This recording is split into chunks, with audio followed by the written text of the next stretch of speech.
This episode is brought to you by Lash Boss Summit. Lash Boss Summit is 2 full days of education in Austin, Texas on April 26th and 27th.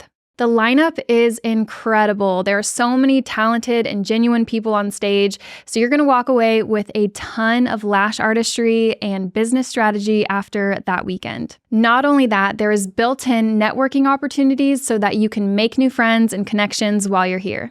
Your ticket also includes breakfast and lunch on both days, and all of this could be under $500 if you use code LashBossRadio. Lash Boss Summit is regarded as being incredibly impactful but not overwhelming in the sense of it was designed to reduce anxiety and just be very warm and welcoming and just deliver a ton of value. The lineup, agenda, and tickets can all be found on lashbosssummit.com. I'd really like to see you there. I promise you it will be more than worth it. Enjoy this episode, and I hope to see you in April.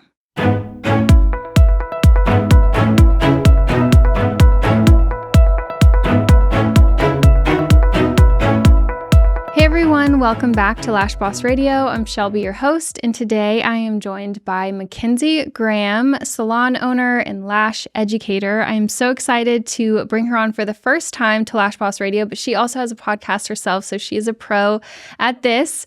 I'm so excited. We're going to be talking about salon ownership, education, and all of the good things. So welcome to the show, MacKenzie. Thank you so much for having me here. I'm so excited. I've been a big fan of your show since day one. I remember there was one podcast, I think I told you about this, that you talked about how you didn't set an alarm and you woke up with your body. And I actually did that for an entire year. And I was like, I need to get back on that because I remember thinking you know what, this is so cool. I'm going to try it. So I'm really excited to be on today. Oh, thank you. Yeah, I do still sort of do that. But with a child, it's a little different because getting him to school all early, it has changed the way that I function. But overall, yes, I tend to err more on that side. So you're a salon owner. You are a highly requested educator.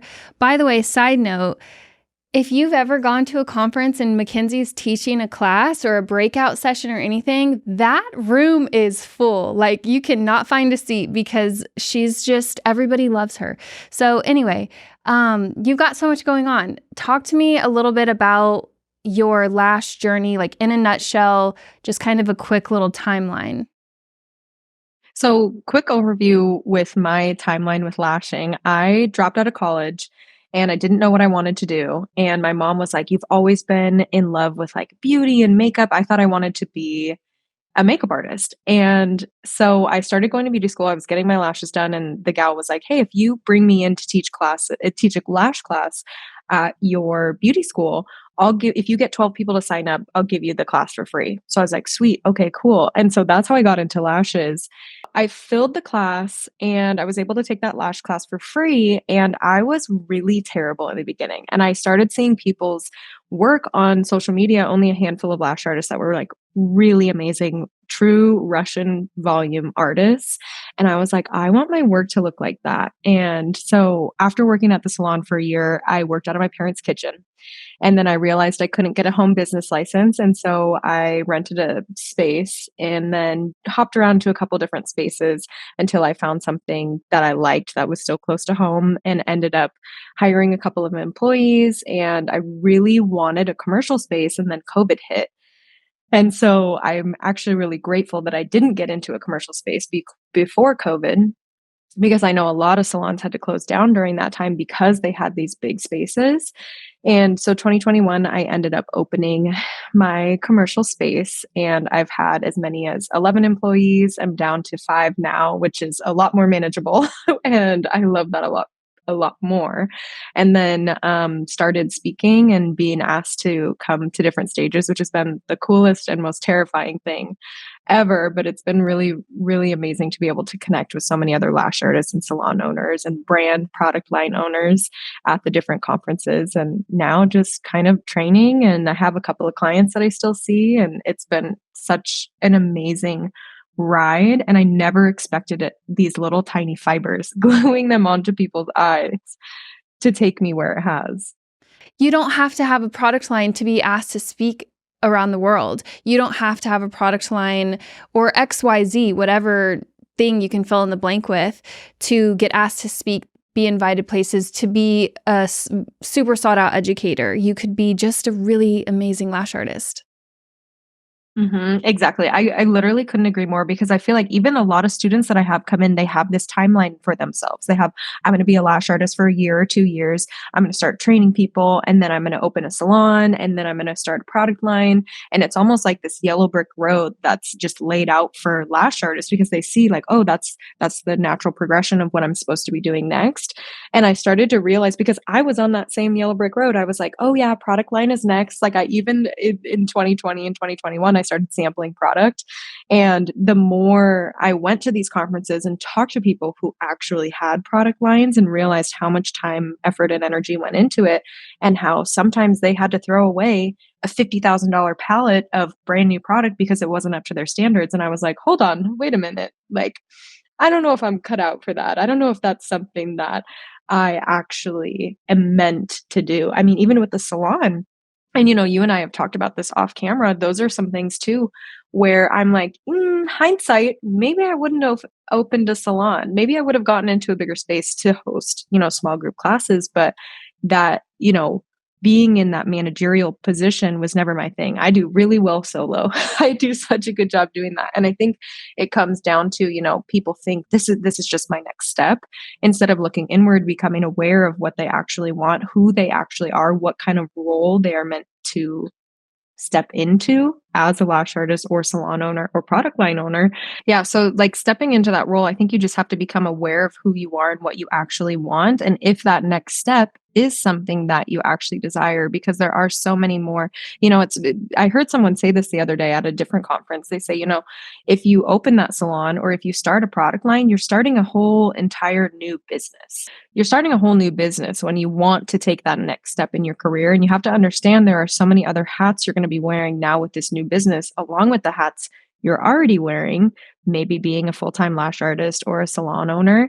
And another thing to think about too is you can't do it alone. I feel like that was part of my issue is every single thing I was trying to do by myself instead of realizing, if you want to scale, you have to bring other people in to make sure that the jobs that you maybe don't like doing, you can have someone who thrives in that position and do it well. Especially when it comes to like CPA and bookkeeper, that was the first thing I hired out. I was like, I am not going to do that by myself. Yeah, totally. Yeah, I get this because like every time I start a new thing too, I'm like, oh yeah, this is a lot because you have to have a whole other LLC and a whole like it's all completely separate, and you kind of forget about all the steps you took to do the first job or role or segment, and then you're like literally have to duplicate it and do everything times two.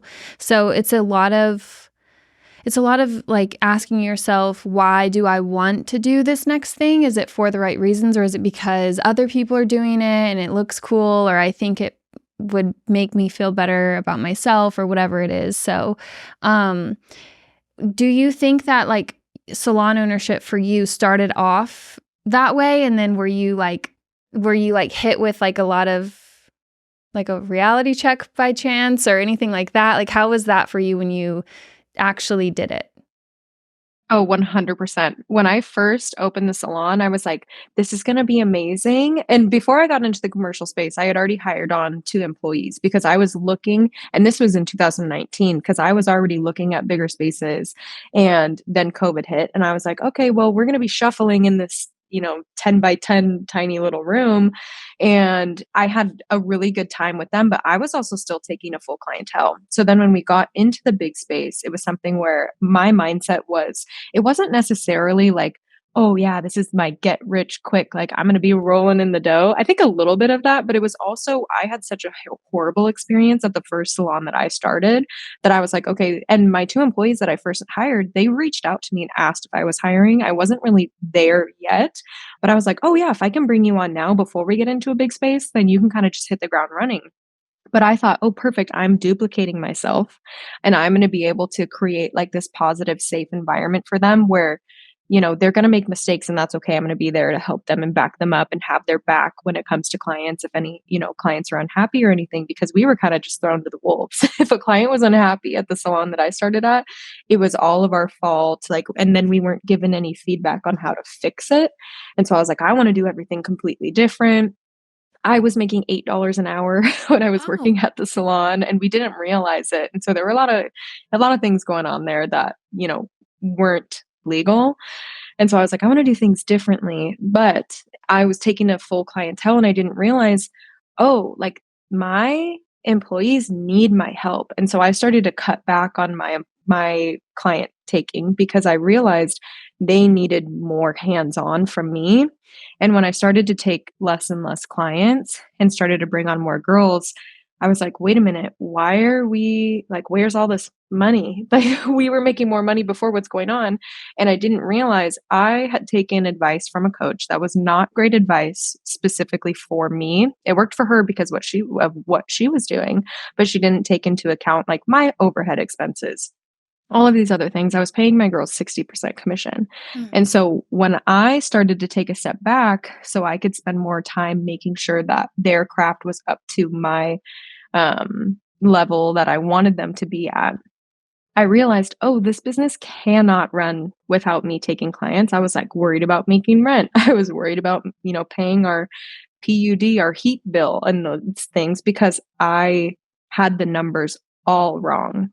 And so I realized, oh shit, like I'm not duplicating myself. And most of the clients that had seen me forever, I started to realize, oh, it's not necessarily my skill because I've trained all of them. They do identical work to me, but it was the connection that they had built with me that wanted them to continue with me, which was kind of, again, it was like something that was extremely flattering, but also like, girl, I need to work on the business and not in the business. Like, I need you to do me a solid here, like see one of the other girls.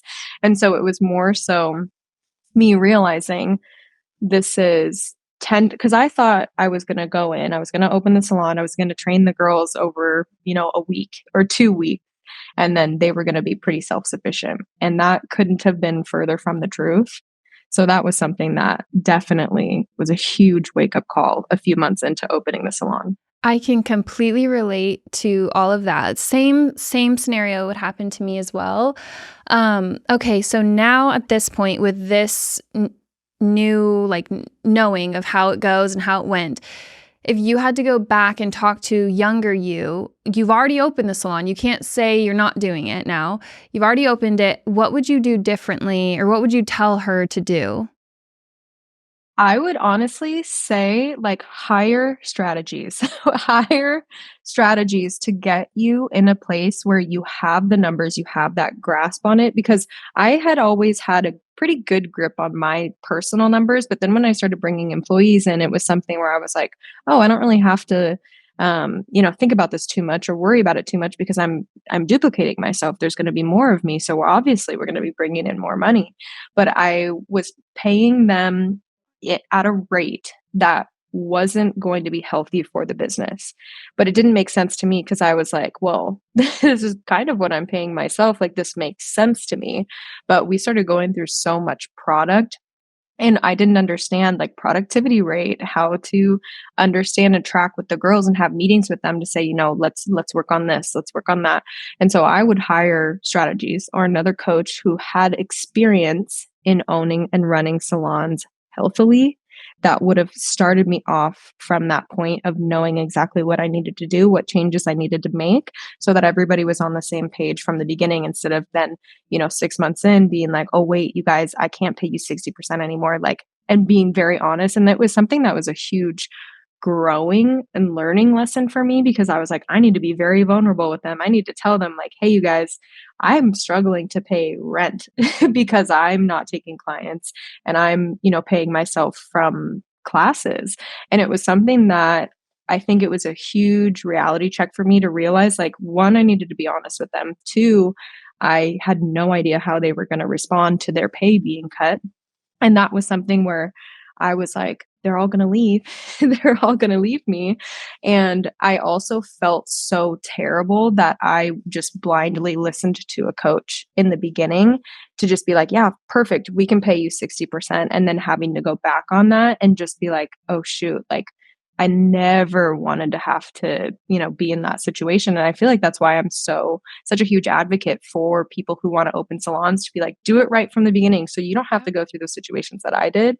So that's what I would tell my younger self is Yeah. go through the right channels to set the salon up for success so you don't have to be in that position because, in my mind, obviously it's like I'm letting them down and I never wanted to have to do that. And luckily everybody stayed and everybody was like, "Oh, I'm really glad like you're telling us this," because it also kind of made them reflect on like, do I want to go out on my own? Do I want to have a salon one day? And it wasn't ever to be a scare tactic, but it was like, I'm just going to be real with you guys because it is a lot of work and it's all on my shoulders. And I think I would have, having a coach or having strategies, someone to, look after it would kind of feel like I was sharing that burden almost, even though, it wasn't, they weren't on the line. It would just be like, oh, I would have that sounding board to help me work through it rather than me feeling like I had to do it all on my own. Totally. I use strategies as well. And I was somebody that like turned to them when I was like, what do I do? Like I just had no idea what was wrong until, they go in there and they see there's so much. And if I would have done it again too, I also would have started with them sooner. I ended up being a coaching client of theirs for 4 years. And that's like a testament to what they're doing because I could have stopped after year 1 or 2 and I just was like, nope, there's still more I've been learning. So, and I got something out of it every single month that I did a call with them. But yeah, it's great for salon owners. I think a lot of times people start out the same way. They're fully booked. So they're like, okay, let me bring someone in to help. But it's hard because you have to become like a trainer and a manager and a kind of like a receptionist as well, and you're focusing on getting their content up and promoting them and getting your clients to see, hey, they're not so bad, I promise. Like you can trust it, it'll be good quality. And then it's dealing with, okay, there was a client that wasn't happy. How do we handle that? There's so much. I remember working open to close every single day for years when I first opened the salon. So I'm glad that you speak on this too, because it's so important to talk about the real sides of salon ownership. Do you feel like it's worth it now? Like as a salon owner today, after you've gone through that whole journey, would you say that you wish you never have done it? Or at this point you feel like, okay, it's not so bad? I think if you had asked me that question 3 to 6 months ago, I would have said, I wish I had never done it and just said, like, wish I had never done it at all. And I think now that things have started to move in the right direction, I mean, really just this year, it's started to move up and up and up. And I've started to realize, like, oh, okay, I have like if I would not be able to say I've done everything I can to make this as successful as possible.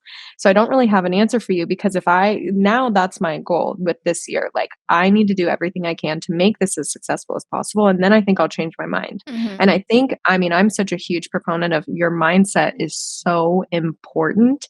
And the more I think about it, the more I realize the last 3 years I've been looking at the salon negatively and just been so irritated because I start to get into that mindset of like, oh, I'm kind of irritated. I made this decision to open it. I'm irritated that I listened to that coach. I'm irritated I didn't hire a proper coach earlier.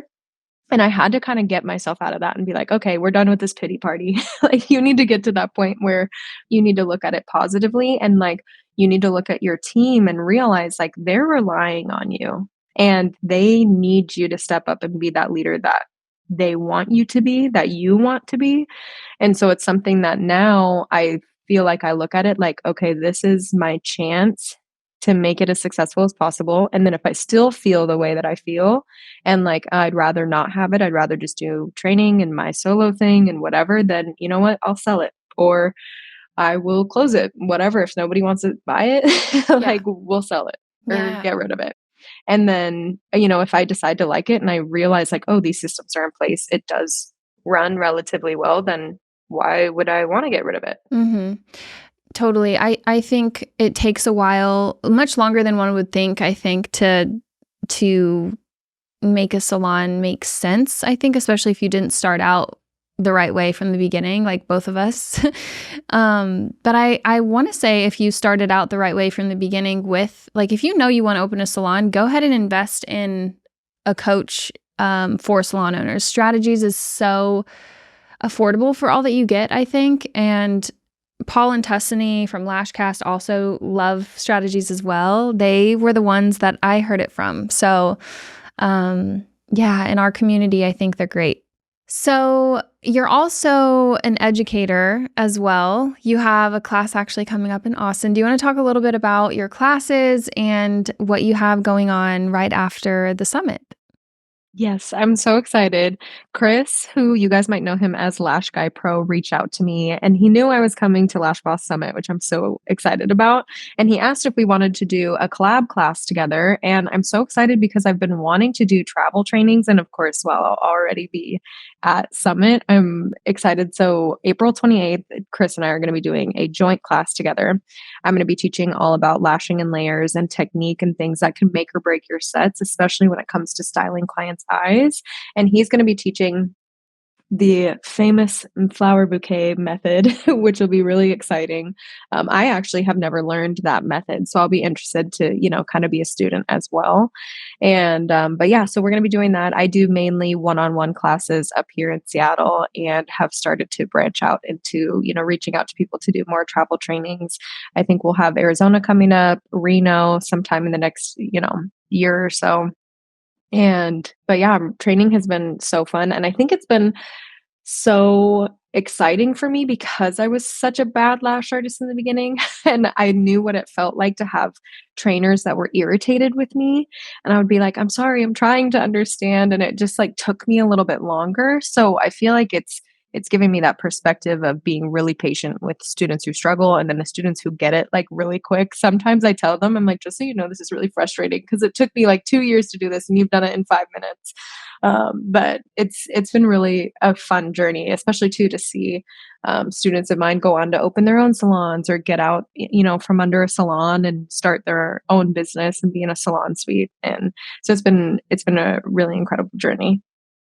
So, in your classes, are you mostly teaching like the layering, or are you doing everything like volume, like in general? Is it mostly like a volume class? Is it mostly like a niche focus on layering?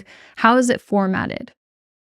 Mine, I kind of teach everything. And because up here in Seattle, I mainly do one on ones, I send them this huge form to ask them exactly what they want out of the class.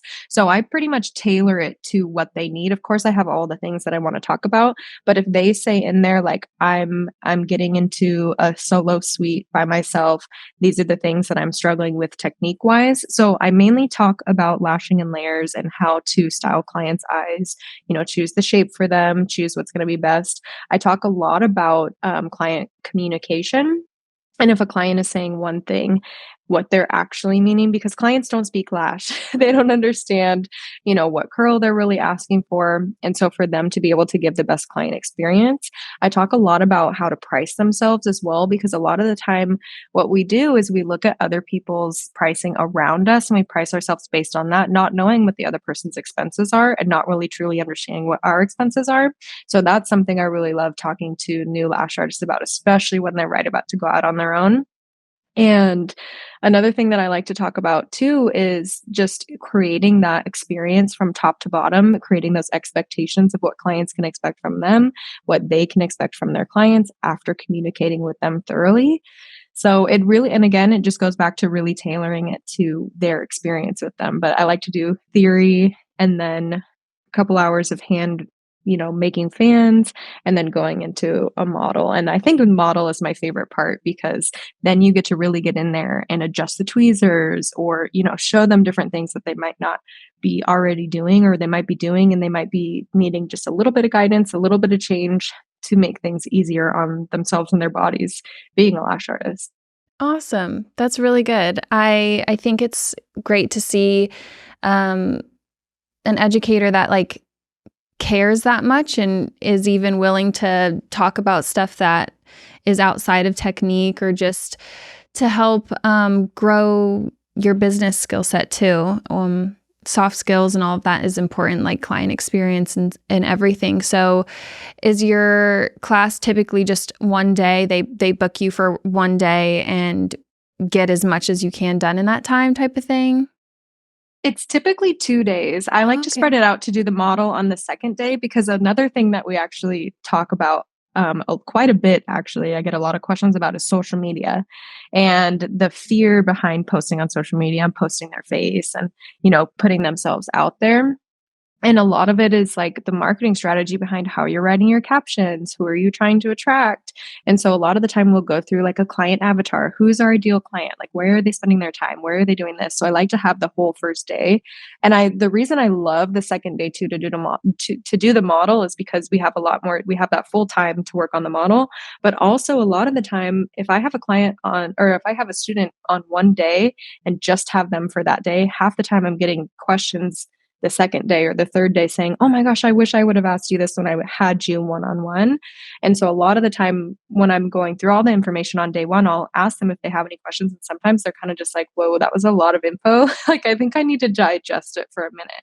And so having that second day where they can come back in and be like, okay, these were the notes I took. These are the questions I have. And so we have that time, in the morning or a little bit after their model to be able to go over anything that they might want clarification on has been really nice. There are sometimes I will do a 1 day class without the model. It's just more someone who feels like, and because again, too, not everyone does well on model day. I'm not a good model day student. Like there are still classes I took last year where I'll be doing fine, and then the trainer will come over and I'm like, "Can you actually not hover over me? Like, I need you to leave me alone. Like, can I do my work?" And so sometimes too, if people don't want to do that, I'm like, "I don't want to stress you out. You can also go home, take photos, take videos, send them to me, and I can critique you in that way." So it's really, that 1 day is perfect for someone who's like, "I think." I'm pretty confident in my skills. There are just a few things I need to brush up on or adjust. And then we go from there. It's almost like a fine-tuning artist situation, like where they can go in and just get a tune-up of all of the things, which is really cool. That's actually a really cool concept of education, I think. What is your philosophy or like what are your thoughts on just seeing all of the online education lately and the direction that's going? Do you have any thoughts about that? I have online courses myself, and so I think it just depends on the person. Like, I've bought a number of online courses, and I'm like, "I got so much good information from this." I bought other online courses that are not lash related, that are not lash specific, that I'm like, "Okay, I could have searched YouTube for this stuff." So I think it really depends. There's so many different ranges when it comes to product suites too with different trainers. If you've seen that whole MRR master Yes. resale right Yes, I stuff all over the place, I feel like that's something that could potentially hurt the industry as well because there will be students who will buy multiple courses and they're like, "Oh my gosh, I just bought the same thing twice." And so I think again, it just depends on the educator because some are so value packed and do a really good job. And I think too, like as the student, you have to understand like, am I going to sit down and watch this? Am I going to pay attention or is Netflix going to be on in the background and I'm not really going to be paying attention? So I think it really depends on how seriously you take your craft because I think signing up for online courses can be amazing if you're going to sit there and you're going to take notes and you are going to take what you learn and apply it to your skills. Whereas other people, if they know themselves well, they could say, "You know what, that's not going to work for me. I need to be in person. I need to have that one on one time." So, I mean, I go back and forth. I think there are some really bad courses out there. I think there are some really good courses out there. I think it's just, listen to your gut, use your discernment. If you feel like any weird feelings about signing up for a course, maybe that's not the best course for you to sign up for. And if it's something where there's testimonials where you can reach out to previous students and ask them questions, to find out all the information that they got in there, if it's going to be a good move and investment for you, Yeah. then I think go for it.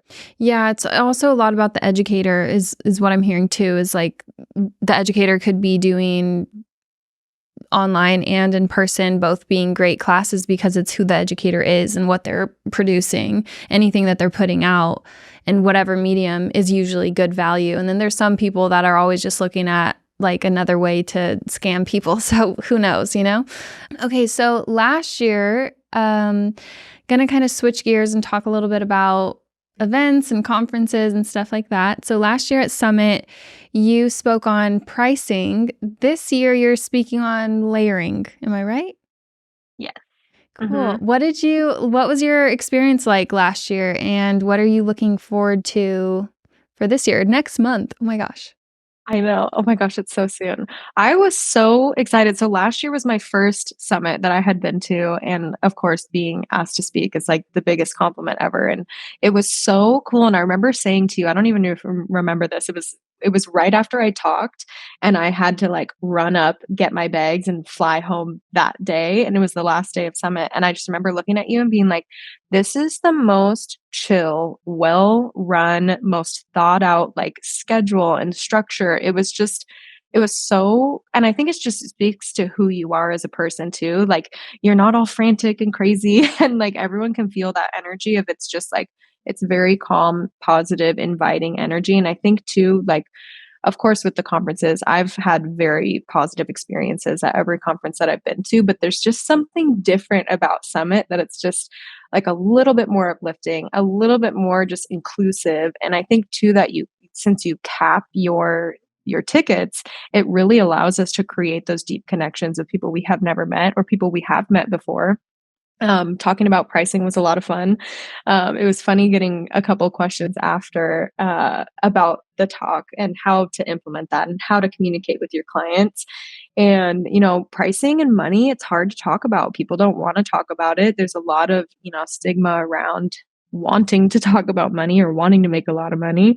And, it's something that I was really happy to speak on. And I'm super excited to come this year and talk about layering. I feel like, again, that's been really, popular to talk about. And I've gotten a lot of feedback of, people who have heard this talk before, um, give feedback about how they're like, I feel like this is a class that I can listen to and then directly go back and apply it to what I'm doing and how I'm lashing. And so that's a huge compliment and makes me feel really good that, they feel like they get value out of it because a lot of these times too, it's like, okay, is this slide important or do I delete this slide and add a different one to make sure that, I'm speaking in the allotted time that I have and making sure that they're still getting the value that they want. Mm-hmm. But I feel like every speaker that you have, I was looking through the schedule and I've been messaging back and forth with Blaze actually of Lash Evo. Mm-hmm. And we were going to be doing not necessarily similar topics, but she was going to be talking about Russian volume. And she's like, I just want to make sure we're not talking about the exact same thing. And she's like, just kidding. People want me to talk about neuromarketing. Yeah. So we might be adjusting that. And I was like, perfect. But it was just so cute because, even the speakers too, coming in and being like, I'm going to make sure I'm not talking about the same exact thing you are. Like, let's compare notes and let's do this. And it's so inclusive and so inviting. And I'm just really excited. And I can't believe it's a month away. Yes. Oh my gosh. So last year, I remember when it actually started and like the first talk was going on, I didn't have any more like nerves after that because I was like, oh, I mean, these speakers are all so talented and it's just the right group of people.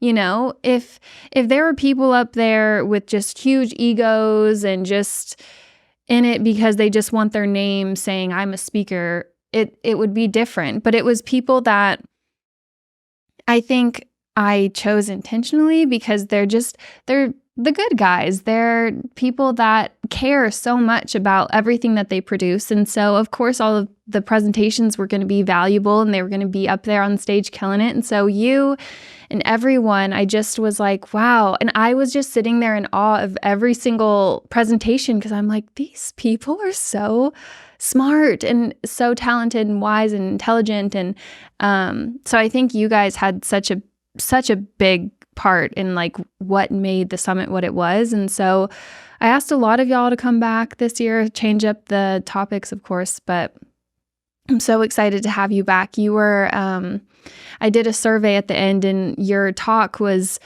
very much up there with everybody saying like what their favorite talk was and everything. So I'm happy you'll be back.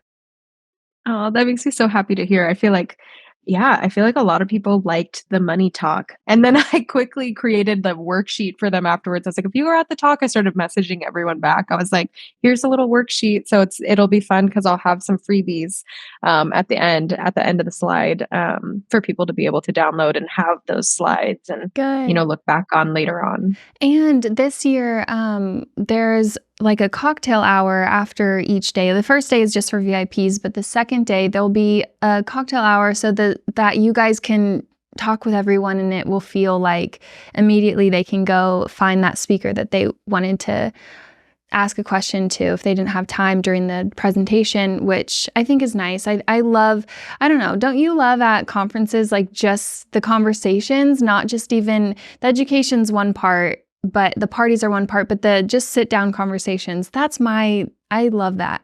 How do you feel about events in general? Like, what is your favorite part about them?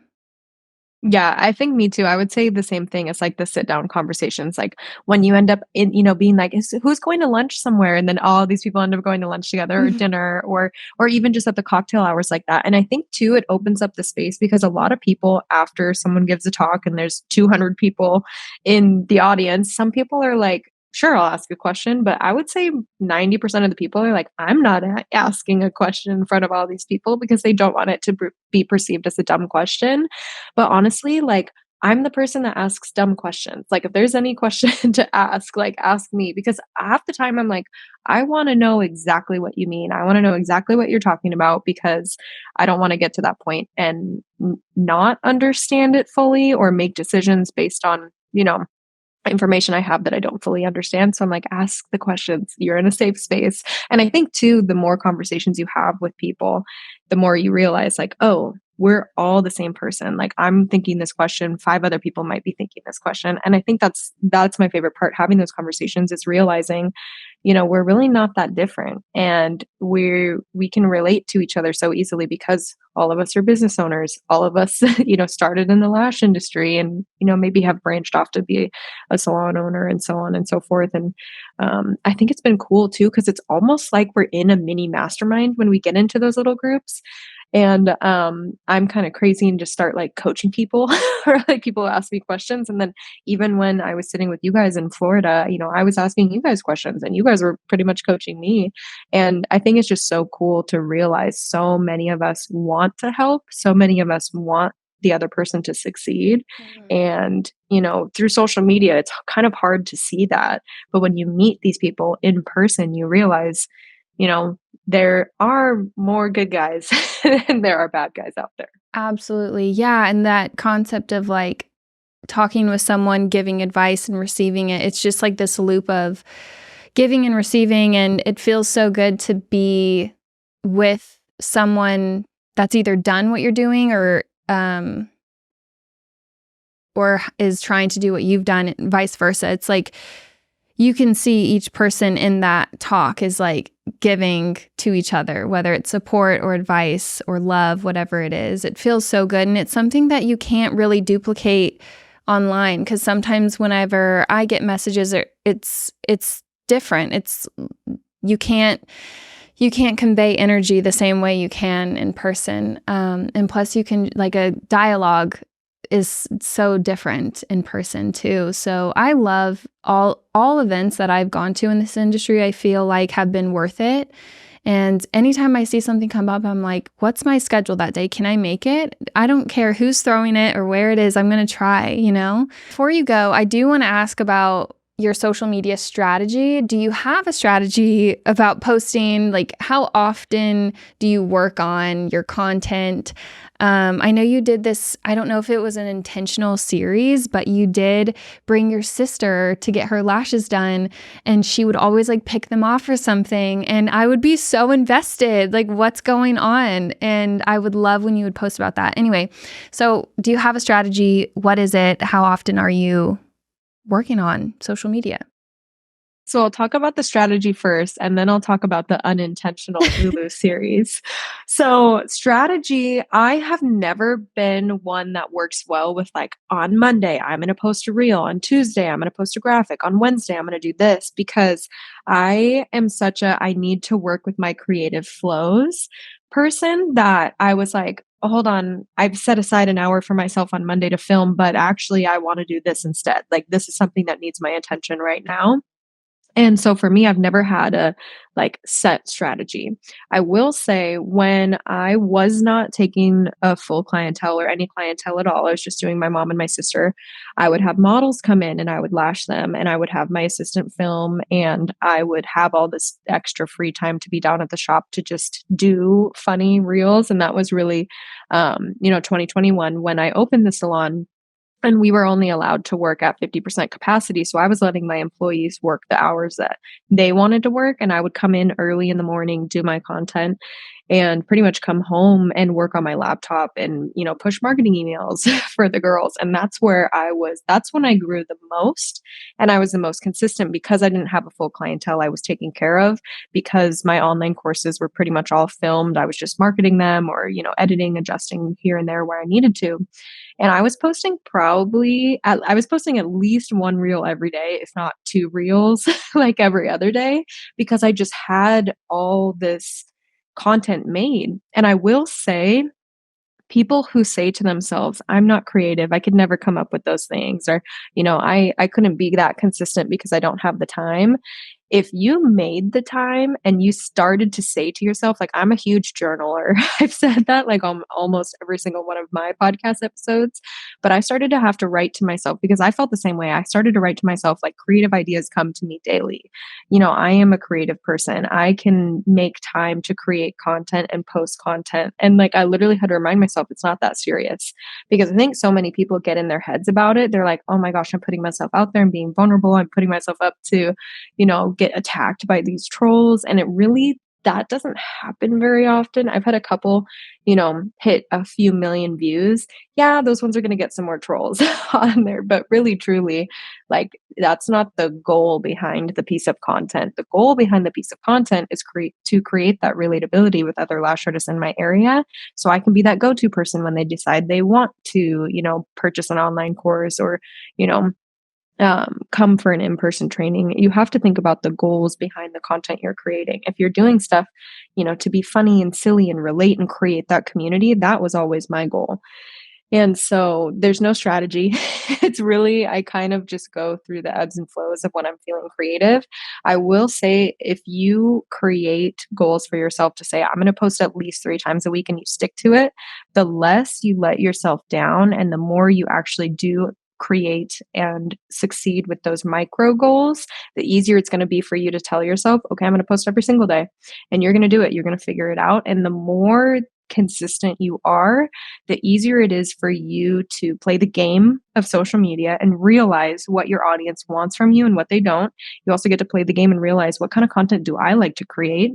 And then that can become really fun, because then you can start to niche down on what kind of content you start to create. And when you understand what your audience likes, the more chances you are of getting those vanity metrics. And again, vanity metrics are not the be all end all. I'll post things trying to sell a course or get people to sign up for a class. It might get 30 likes, but if I get 2 or 3 signups, then I've reached my goal for that specific post. Now, with the Lulu series, that was very unintentional. It wasn't something that, my sister always was like, you're posting this to drag me, like, you're just making fun of me. And I was like, no, it's relatable, because I bet you anything there are other people who are lash artists, and their sisters or their moms or their aunts or their friends pick their lashes out, and those are the people that are going to find this funny. And so I do my sister's lashes every single week, every Thursday at 9:30 in the morning. I give her an hour fill, which typically ends up being closer to a full set, because she has that habit of picking her lashes out, which is fine. We've gotten used to it. Nobody has to feel sorry for me or like bad for me about, having to do a full set on her every week. And it was just funny, because the more I started posting it, I actually went to a couple conferences last year, and people started asking me, where's Lulu? Like, did you bring Lulu with you? Because they know who she is now. And people will come up and be like, I love this series because my sister does the same exact thing to me. And so for me to kind of like drag her a little bit and want to post that, to be like, I know somebody out there has to relate to this, and realizing it reached so many more people than I ever would have thought. I actually brought Lulu to a conference with me this last weekend.